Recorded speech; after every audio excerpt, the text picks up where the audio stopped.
सती नदीवरील पूल बांधकामाला 2 वर्ष पूर्ण झाली होती, तरी उड्डाण पुलाचे बांधकाम पूर्ण होऊ न शकल्याने बांधकाम ठेकेदाराप्रती सर्वसामान्य नागरिक त्रस्त होऊन या ठेकेदाराला काळ्या यादीत टाका अशी मागणी कुरखेडा तालुक्यातील नागरिकांनी प्रशासनाकडे केली आहे।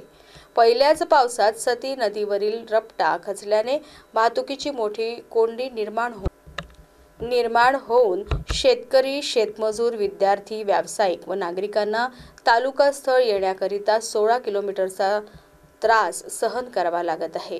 नागरिकांमध्ये बांधकाम ठेकेदाराप्रती रोष निर्माण झाला आहे।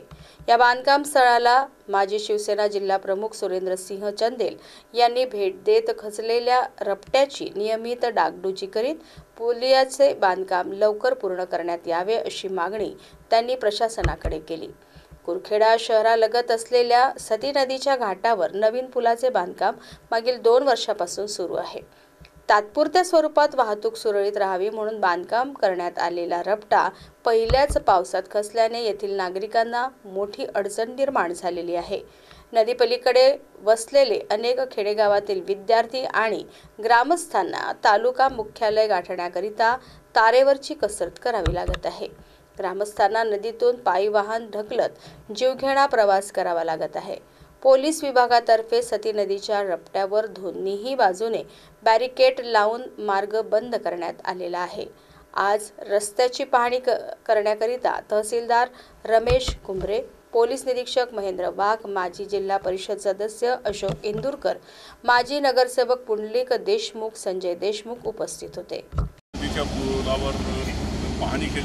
पाहणी केली असता काल रात्रभर जो पाऊस पडला आणि कोरची घाटावर जो पाऊस पडला त्याच्यामुळे आज कुरखेड्यातील सती नदी घाटावर पूर आलेला आहे आणि या पुरामध्ये जो कच्चा पुलिया आहे तो वाहून गेलेला आहे आणि त्या वाहून गेल्यामुळे इथली रहदारी हे बंद झालेली आहे। आता रहदारी बंद झाल्यामुळे अनेक काही नागरिकांना माहीत नाही तर ते या ठिकाणी येऊ शकतात। तेव्हा माझं सर्व नागरिकांना असं आव्हान आहे की त्यांनी वडती मार्गावरून आंधळी मालदुगी या रस्त्यावरून कुरखेड्याला यावं।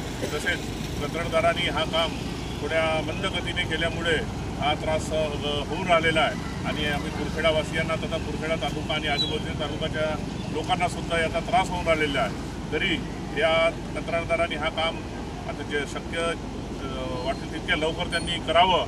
तसेच कंत्राटदाराला आम्ही जॉब विचारू किंवा आतापर्यंत काम का झालं नाही 2 वर्षापासून जेव्हा काम झालेलं आहे आणि प्रशासनालाही सुद्धा कारवाईची मागणी करू।